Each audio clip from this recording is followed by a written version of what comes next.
কেন এই বৈষম্য বিরোধী ছাত্র আন্দোলনের নেতারা আমাদের পেটালো কেন, এই বলে যেই মাত্র জাহাঙ্গীর সাহেবের বাড়ির দিকে, স্বরাষ্ট্র উপদেষ্টার বাড়ির দিকে গেল, স্বরাষ্ট্র উপদেষ্টা সহ সরকারের ভিত নড়ে যায় কেন? বাংলাদেশে একটা আজব সরকার এখন ক্ষমতায়, মানে গাজীপুরে আওয়ামী লীগের সাবেক মন্ত্রী, মুক্তিযুদ্ধ বিষয়ক মন্ত্রী মোজাম্মেল হকের বাড়িতে ডাকাতি করতে নাকি ভাঙচুর করতে ছাত্র জনতা গিয়ে উপস্থিত হয়েছে, তাদেরকে স্থানীয় জনগণ পিটিয়েছে। এটা এখন সবচেয়ে বড় জাতীয় উদ্বেগের কারণ হয়ে দাঁড়িয়েছে। স্বরাষ্ট্র উপদেষ্টা, যাকে এতদিন ধরে এই যে মববাজি চলছে দেশে, পাওয়া যায় নাই, যিনি ঘুমাচ্ছিলেন যখন ঢাকার প্রাণকেন্দ্রে ৩২ নম্বরে 2 দিন 2 রাত ধরে আগুন জ্বলল, বুলডোজার দিয়ে ভাঙা হলো, তারপর রড কাটা হলো, কোনো ডিস্টার্ব উনি করেন নাই। কিন্তু সেখানে কেন উনাদের ছাত্র জনতা, মানে জাতীয় নাগরিক কমিটি, বৈষম্য বিরোধী ছাত্র আন্দোলনের ছেলেপেলে কেন আওয়ামী লীগ নেতার বাড়িতে গেল মাঝরাতে, সে খোঁজ না নিয়ে বরং সেখানে যাওয়ার পর কেন স্থানীয় জনতা তাদের পেটালো, সেই বিচারে এখন নেমে পড়েছেন স্বরাষ্ট্র উপদেষ্টা এবং সরকার ভীষণ উদ্বিগ্ন।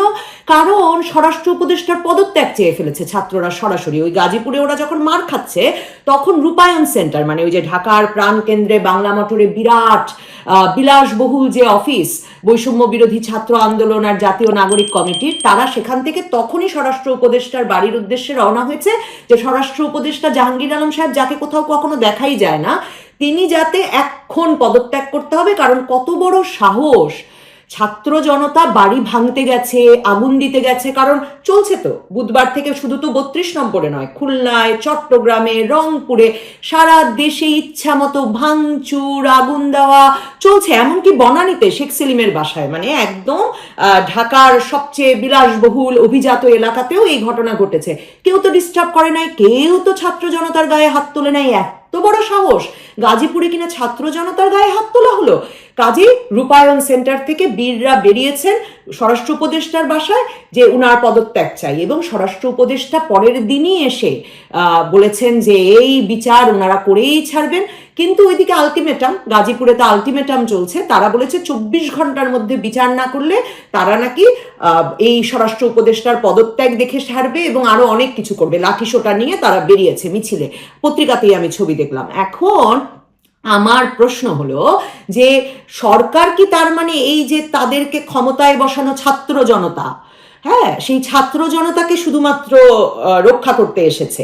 দেখেন, খুব ইন্টারেস্টিং ব্যাপার। ইউনূস সাহেব প্রধান উপদেষ্টা, তিনি 3 তারিখ নিরাপত্তা বাহিনীর, মানে পুলিশ, র্যাব, এদের সবাইকে ডেকে তিনি বললেন যে দেশে একদম যুদ্ধ পরিস্থিতির মতো সতর্ক থাকতে হবে, একটা কেন্দ্রীয় কমান্ড সেন্টার থাকতে হবে যাতে কেউ অরাজকতা বা বিশৃঙ্খলা সৃষ্টি করতে না পারে। এবং তারপর তিনি বললেন যে শেখ হাসিনা এবং এই পতিত ফ্যাসিস্ট দোসর, মানে যেগুলো তারা বলেন, এরা অনেক টাকা দিচ্ছে অরাজকতা সৃষ্টির জন্য, কাজে কোনোভাবেই যাতে অরাজকতা সৃষ্টি না হতে পারে এই ব্যাপারে খুব সতর্ক থাকতে হবে।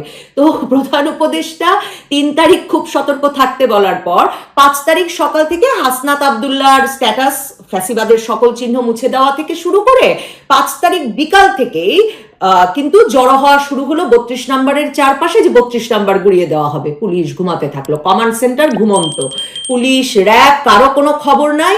এরপরে 2 দিন 2 রাত ধরে কি চললো তা তো আমরা দেখলাম। পুলিশ, র্যাব কি করছিল তা তো আমরা জানি না। সেনাবাহিনী পর্যন্ত গেল, গিয়ে তারা লেজ গুটিয়ে, মানে এমনই একটা দল পাঠালো যে তারা লেজ গুটিয়ে তাড়াতাড়ি চলে এলো, এবং সরকার একটা ব্যবস্থা করে দিল যে যাতে খুবই আরামে, খুবই নিরাপত্তার সাথে, খুবই নির্ভয়ভাবে 2 দিন 2 রাত ধরে শুধু 32 নাম্বার নয়, সারা বাংলাদেশে আওয়ামী লীগ নেতাদের বাড়িতে আবারও আগুন দেওয়া যায়, আবারও লুটপাট চালানো যায়, আবারও ভাঙচুর করা যায় এবং গুড়িয়ে দেওয়া যায়, মানে জমি শুদ্ধ যাতে শেষ পর্যন্ত আপনি লুট করে নিতে পারেন। এর পুরো ব্যবস্থাটা সরকার তার একদম নিজস্ব দেখভালে করলো, যেই দেখভাল 3 তারিখ করবার দায়িত্ব ডক্টর মোহাম্মদ ইউনূস নিজে নিরাপত্তা বাহিনীদের দিয়ে দিয়েছেন। তো দুদিন পরে জেগে উঠে শুক্রবার দিন একটা বিবৃতিতে মিনমিন করে ইউনূস সাহেবের দফতর থেকে বলা হলো হাসিনা বা কারো সম্পত্তিতে কোনো রকম আঘাত করা পছন্দ করছে না তত্ত্বাবধায়ক সরকার, মানে এমন একটা মিনমিনে ভাষা। এবং তারা দুদিন পরে মনে হলো যে পৃথিবীর অন্য কোনো গ্রহে, চন্দ্র গ্রহে বা মঙ্গল গ্রহে তারা ছিলেন, সেখান থেকে তারা বললেন না থাক, এই হাসিনা বা আর কারো সম্পত্তিতে এই আঘাত করাটা ঠিক মানে বাঞ্ছনীয় নয় টাইপের।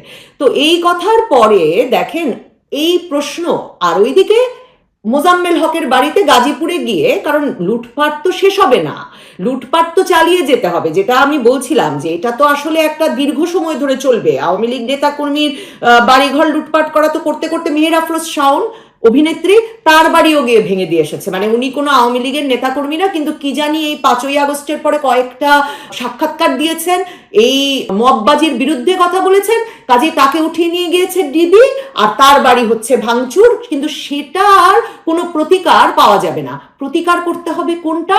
মোজাম্মেল হকের বাড়িতে গিয়ে উঠেছে ইউনূসের ছাত্র জনতা এবং তাদেরকে স্থানীয় জনগণ পেটাচ্ছে, কাজে এর প্রতিকার দেখতে হবে। ইউনূস সাহেবের ছাত্র জনতা ছাড়া আর কেউ কি গুরুত্বপূর্ণ? কেন এই বৈষম্য বিরোধী ছাত্র আন্দোলনের নেতারা আমাদের পেটালো কেন? আমরা আগুন দিতে গিয়েই না হয়েছিলাম, আমাদের পেটালো কেন এই বলে যেই মাত্র জাহাঙ্গীর সাহেবের বাড়ির দিকে, স্বরাষ্ট্র উপদেষ্টার বাড়ির দিকে গেল, স্বরাষ্ট্র উপদেষ্টা সহ সরকারের ভিত নড়ে যায় কেন? নড়ে যায় আমার মনে হয় প্রশ্ন করা জরুরি, ওই যে বৈষম্য বিরোধী ছাত্র আন্দোলন রূপায়ণ সেন্টারে অফিস দেওয়ার পয়সা কোথায় পায়? তারা সারা দেশে এই 6 মাসে নির্ভেজাল ভাবে কমিটি গড়ে তোলার টাকা কোথায় পায়? এই যে তারা সারা বাংলাদেশে পেটোয়া বাহিনী পেয়ে গেছে, যারা মিছিল করছে, আলটিমেটাম দিচ্ছে, এই নিয়োগ প্রক্রিয়া চালানোর টাকা তারা কোথায় পায়? আমাদের প্রশ্ন করতে হবে ইউনূস সাহেবকে কে ফোন করে এনে কোন ছাত্র তাকে এই প্রধান উপদেষ্টার দায়িত্ব দিয়ে দিল? এই উপদেষ্টাদেরকে ইউনূস সাহেব কিভাবে বাছাই করলেন? তার মানে এই যে মেটিকুলাস ডিজাইনের কথা বলেছিলেন ইউনূস সাহেব, আমাদের তো বিশ্বাস করবার তাহলে কারণ আছে যে সেই মেটিকুলাস ডিজাইনের কোনো কোনো অংশ বা সম্পূর্ণ গল্পটি এই হাসনাত আব্দুল্লাহ, এই সার্জিস, এই মাহফুজ আলম, এই নাহিদ ইসলাম, এই আসিফ ভুইয়া এরা জানে বলেই এরা সরকারে ঢুকতে পেরেছে বা এরা সরকার হম্বিতম্বি করে বেড়াতে পারছে।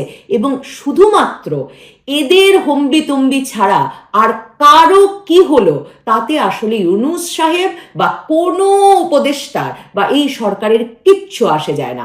তার মানে আপনার বাড়ি ভাঙচুর হবে, আপনার বাড়ি লুটপাট হবে, আপনার বাড়িতে আগুন দেবে, ওদের ইচ্ছা হলে ওরা দেবে। কিন্তু যেহেতু ওদের ইচ্ছার উপর ইউনূস সাহেবের ক্ষমতায় থাকা নির্ভর করে, কাজে তারা যা চাইবে সেটুকুর ব্যবস্থা করা ছাড়া, তারা যদি চায় আপনার বাড়িতে 2 দিন 2 রাত ধরে তারা ভাঙবে, আগুন দেবে, তারপর রড কাটবে, এরপরে রডের টুকরোগুলো নিয়ে যাবে, কিচ্ছু করার নেই আপনার, কারণ এই সরকার আসলে আপনার আমার সরকার নয়। দেখেন গাজীপুরে এই জাতীয় নাগরিক কমিটি এখন যে লাঠি কাঠের টুকরা এসব নিয়ে মিছিলে বেরিয়েছে, তো আরো কি আছে কে জানে, তো তারা বলছে যে সারা দেশে সকল আওয়ামী লীগ নেতাকর্মীর বাড়িঘর সিলগালা করে দিতে হবে 24 ঘন্টার মধ্যে। কিভাবে সম্ভব? আপনারা আওয়ামী লীগের এই 40% ভোট পাওয়া একটা রাজনৈতিক দলের সকল নেতা কর্মীর সকল বাড়ি ঘর আপনারা সিলগালা করে দেবেন, কারণ যাতে আপনারা নীরবে নিভৃতে আরামে গিয়ে লুটপাট করতে পারেন। তাহলে আসলে ইউনূস সাহেব যে যুদ্ধ পরিস্থিতির কথা বললেন 3 তারিখে, সেই যুদ্ধ পরিস্থিতি কার বিরুদ্ধে? উনার যুদ্ধ আওয়ামী লীগের নেতা কর্মী সমর্থকদের বিরুদ্ধে। তার মানে উনাদের যুদ্ধ সারা দেশে অরাজকতা সৃষ্টিকারীদের বিরুদ্ধে নয়, উনাদের যুদ্ধ সারা দেশে আওয়ামী লীগের রাজনীতিতে বিশ্বাসী মানুষের উপর, আওয়ামী লীগের নেতাকর্মীদের বিষয়ে। এবং আওয়ামী লীগের সকল নেতাকর্মীরা গিয়ে পুলিশকে গুলি চালাতে বলেছিল। তারা তার মানে কাদের ওপরে আক্রমণ চালাতে চাচ্ছে? তারা তার মানে কাদের ওপর যুদ্ধ চালাতে চাচ্ছে? যারা মনে করেছে বাঙালির মুক্তি সংগ্রামে, যারা বাঙালি জাতীয়তাবাদে বিশ্বাস করেছে, যারা মনে করেছে বাঙালির মুক্তি সংগ্রামে সবচেয়ে গুরুত্বপূর্ণ অধ্যায় 1971, বাঙালির মুক্তি সংগ্রামের নেতা শেখ মুজিবুর রহমান, তাদের বিরুদ্ধেই তো তাদের যুদ্ধ। এই যুদ্ধ তাহলে প্রকাশ্য যুদ্ধ হওয়া দরকার, এই যুদ্ধ ঘোষিত যুদ্ধ হওয়া দরকার। তাহলে আপনি আসলে কি করতে চাইছেন? আপনি বাংলাদেশকে মুক্ত করতে চাইছেন। বাংলাদেশকে মুক্ত করতে চাইছেন কাদের হাত থেকে? যারা মুক্তিযুদ্ধকে বাঙালির মুক্তি সংগ্রামের কেন্দ্র বলে মনে করে।